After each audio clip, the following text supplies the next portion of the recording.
Querido povo de Deus aqui presente, povo de Deus que nos acompanha pelas redes sociais, quarto domingo do tempo da Quaresma, e temos então aí este grande sol litúrgico que ainda envolve todo o ciclo quaresmal. E hoje, em especial, apesar de refletir sobre alguns erros cometidos de uma pessoa, mesmo assim, a liturgia ela se coloca totalmente favorável a todo ser humano. É fácil de enxergar isso. Já desde o Antigo Testamento, a primeira leitura de hoje, por exemplo, tirada do livro de Josué, já mostra ali que Deus ele está eliminando o peso excessivo de quem segue as suas orientações. No caso, Josué. Seguindo esta mesma linha veterotestamentária, você nota também que o salmo que nós rezamos hoje nos fala muito sobre esse sentimento o qual o próprio Deus chama todos os seus filhos a experimentarem. Provai e vede. Veja como as coisas que vêm de Deus são suaves. Fora de Deus, um peso e sujeira excessiva nas próprias vidas. Em Deus, a sua vida se torna suave. E por isso, então, é importante você sempre ter em vista palavras riquíssimas de bênçãos que Deus quer para a sua vida, principalmente quando você ouve São Paulo dizendo na segunda leitura: olha, se você está caminhando com Deus, então você é uma criatura nova. Nada de querer ficar voltando atrás e querendo experimentar de novo da mesma sujeira, da mesma porcaria, da mesma lama que um dia emporcalhou a sua vida. Nada disso. São Paulo está dizendo na primeira leitura. Se você é de fato de Deus, se você de fato professa a fé cristã, que um dia você pediu no seu batismo, ele está dizendo: homem novo, mulher nova, jovem, ancião novo. Daqui para frente, criatura nova e se revista de Deus. Isso é muito importante, porque à medida que deixamos de observar atentamente ali todos os cuidados e carinhos paternalista, sobretudo aqueles que vêm de Deus, corremos o risco de, parecido como esse filho verdoengo, filho imaturo, filho pródigo do evangelho de hoje, corremos o risco de querer fazer a mesma coisa que ele, achar que um dia já crescemos um pouquinho na nossa fé espiritual e achamos que já está tudo bem e podemos fazer o que bem entendemos na nossa vida. Com Deus não é assim que deve funcionar. Com Deus, olha só, a parábola nos ensina que quem de fato quer fazer o que bem entender da sua vida, seja ela familiar, educacional e principalmente em uma ótica religiosa, vai quebrar a cara, vai se sujar, vai entrar numa lama, a tal ponto de que não vai ter mais nem nada para comer. O caso do filho verdoengo, filho pródigo do evangelho de hoje. E diante disso, alguns poderiam até perguntar: mas poxa vida, por que o pai então deixa o menino sair? Só faz isso quem tem amor. O amor não prende, o amor não segura, o amor não coloca cabresto, O amor não te obriga a fazer nada, isso é amor. É o que Deus faz conosco. Deus nos criou, nos dá os 7 sacramentos, nos dá a igreja, a Santíssima Eucaristia, e Deus sabe que fazendo tudo isso, você será um homem e uma mulher abençoadíssima. Deus sabe disso, se você viver nesse caminho. Deus sabe, se você rezar na sua casa, você vai lá estar bem com Deus. Deus sabe, se você fizer a sua penitência, o seu jejum, a sua caridade, a sua esmola, sobretudo em tempos da quaresma, Deus sabe que tudo isso vai te fazer bem. Agora eu te pergunto, Deus te obriga a fazer isso?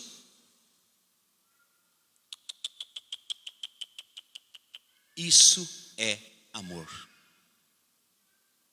Deixar que o ser humano livremente faça. Porque quando se aprende a fazer tais coisas, tais observâncias quaresmais, sem ninguém ficar precisando medir, pedindo, então aí começa a nascer o amor. O filho pródigo do evangelho de hoje nos faz enxergar que, infelizmente, muitos precisam de experiências dolorosas para começar a valorizar as benesses que tanto Deus tem para oferecer a todos os seus filhos. As bênçãos, as graças que Deus tem para oferecer. Infelizmente parece que é assim. Não tem um ditado, uma frase popular que diz mais ou menos assim, né? Se não é pelo amor, é pela dor. Não disse isso por aí? É isso. Parece que assim, Deus ama e fala, faça tudo isso por amor. Aprenda a amar as coisas de Deus. Aprenda a amar a Eucaristia. Aprenda a amar a Santa Confissão, que é um sacramento de cura. Aprenda a amar um pouco de oração na sua casa.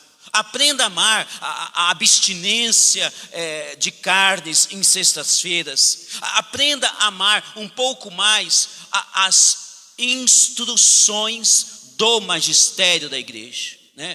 Parece que Deus fala tudo isso, aprenda a amar. No entanto, quando não fazemos isso, ao modo que Deus nos pede a fazer, olha o resultado no Evangelho. Olha o resultado no Evangelho. O filho vai, se afasta dos cuidados ali, né, do patrocínio da casa paterna. Ele se afasta, arrebenta com a sua vida, gasta tudo que tem, né? Quando se fala aqui, você tem 2 visões. Pode ser o dinheiro, sim, né, em espécie, mas também gasta toda a riqueza que Deus tinha colocado na vida dele, as riquezas espirituais. É fácil de enxergar isso, porque o Evangelho diz que ele precisou se alimentar da comida dos porcos. Que coisa, hein? A que ponto chega o ser humano quando se afasta de Deus? E isso é bom que nós entendamos, né? Porque de fato é isso que ocorre. O ser humano, quando ele acha que não precisa de Deus, aí que ele tem que tomar cuidado. Porque então está ali implicitamente uma artimanha de Satanás para tentar laçar mais uma vítima e fazê-la pensar que Deus não é necessário na vida. Por isso então, aqui, observe bem,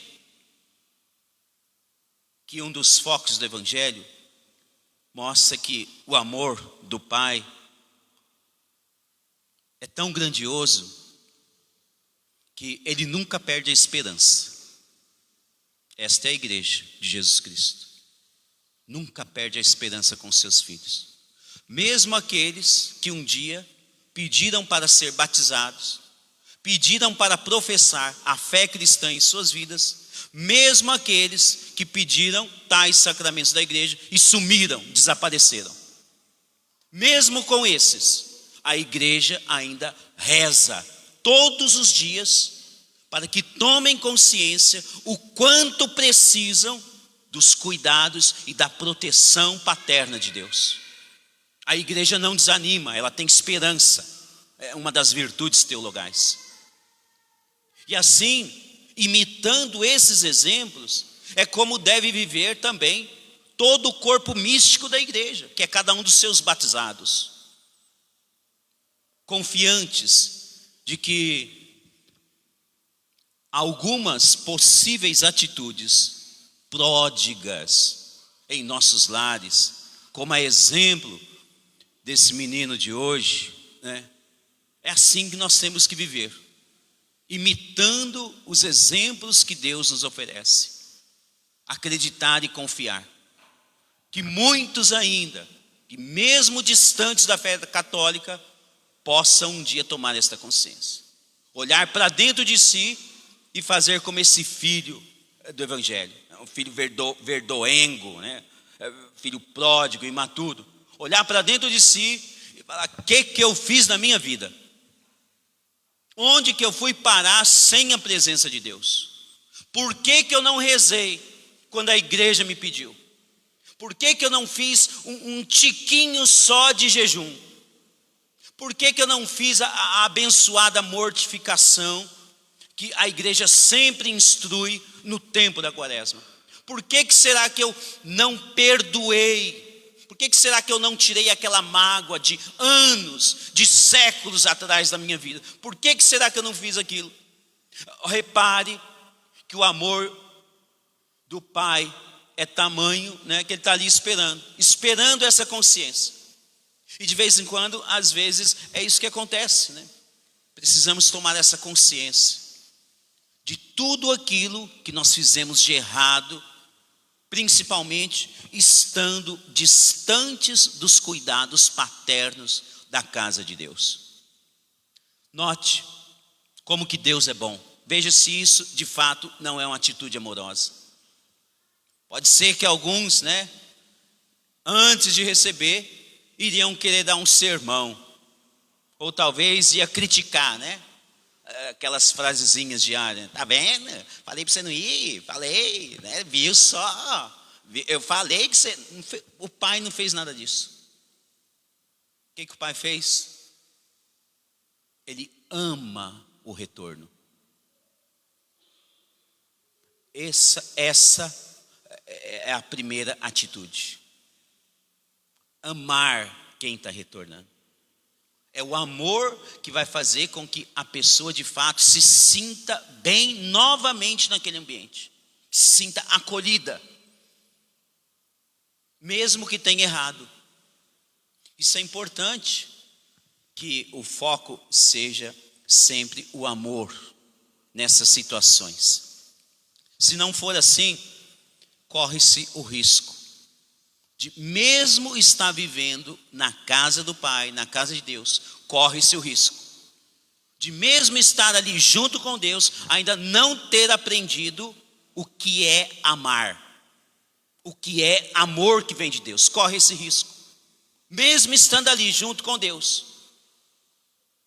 Como que você enxerga isso? Olhe para o outro filho. Tem festa em casa, tem amor, porque recolheu um filho. Mas o outro filho, que mesmo vivendo com o pai, não saiu ali dos braços paternos, do seio familiar, ele não tinha aprendido ainda o que era amor. É um risco ainda. Isso daqui é uma observância que todos nós devemos ter constantemente. Viver na presença de Deus e aprender o que é amar. Aprender que Deus é amor. O outro filho volta, vê festa, vê bagunça em casa. O que está acontecendo aí? E o criado, seu irmão voltou, tomou consciência, voltou bem, voltou com saúde. Seu pai está fazendo uma festa, né? A reação do outro. Vai lá. Adiantou muito ficar vivendo no seio ali naquele momento? Por este dado a ser refletido, a gente poderia chegar à conclusão que não, para que a gente tenha mais clareza de como nós temos que ser ali no seio paterno. Mas é lógico, né, que adiantou sim ter ficado em casa. Adiantou, porque vai ter maiores chances de aprender. Adiantou sim. Mas ele poderia ter aprendido melhor, porque ele ficou ali constantemente com o Pai, ficou na casa de Deus constantemente. E parece que ele não se preocupou em perceber de fato, né, o que tinha no coração amoroso do Pai. Né? Ciúmes, inveja. Eu estava aqui com o Senhor todo o tempo. Fiquei aqui, não saí do lado do Senhor. O Senhor nunca deu um cabrito para me matar com os meus amigos. Esse seu filho aí, olha o jeito que ele fala, né? A expressão dele. Aí chega esse seu filho aí. Olha só, né? O ranço que vai criando no coração, quando o ser humano não é pautado de fato pelo amor de Deus. Esse seu filho aí chega, acabou o dinheiro com prostitutas, e o Senhor ainda faz festa?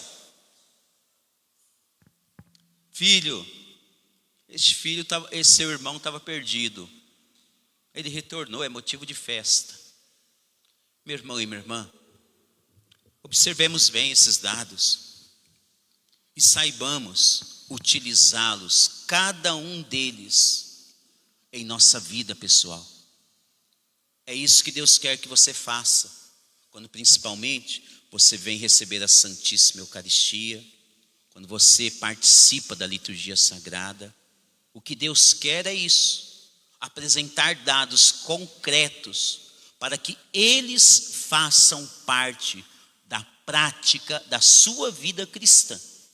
Porque senão, corre-se o risco, sim senhor, sim senhora, de estar vivendo na presença de Deus, e aí quando surgir qualquer situação na vida, vai agir como esse irmão ciumento. Não vai saber lidar em várias situações, as quais são apresentadas na vida diária. Tempo da Quaresma, vamos tomar consciência de todas as nossas faltas, de todos os nossos erros, como filho pródigo do Evangelho. E de fato, vamos imitá-lo nesta parte de sua vida, vamos imitá-lo, olhar para dentro de nós e não ter medo de dizer para Deus quantas coisas já fizemos errado nesta vida. É assim que receberemos uma nova vestimenta, uma nova túnica, um novo anel, sinal da aliança. É assim que nós viveremos, se de fato, arrependidos, nos conscientizarmos e pedirmos o perdão a Deus. Tempo da Quaresma, especialmente através do sacramento de cura, sacramento da confissão. Louvado seja nosso Senhor Jesus Cristo.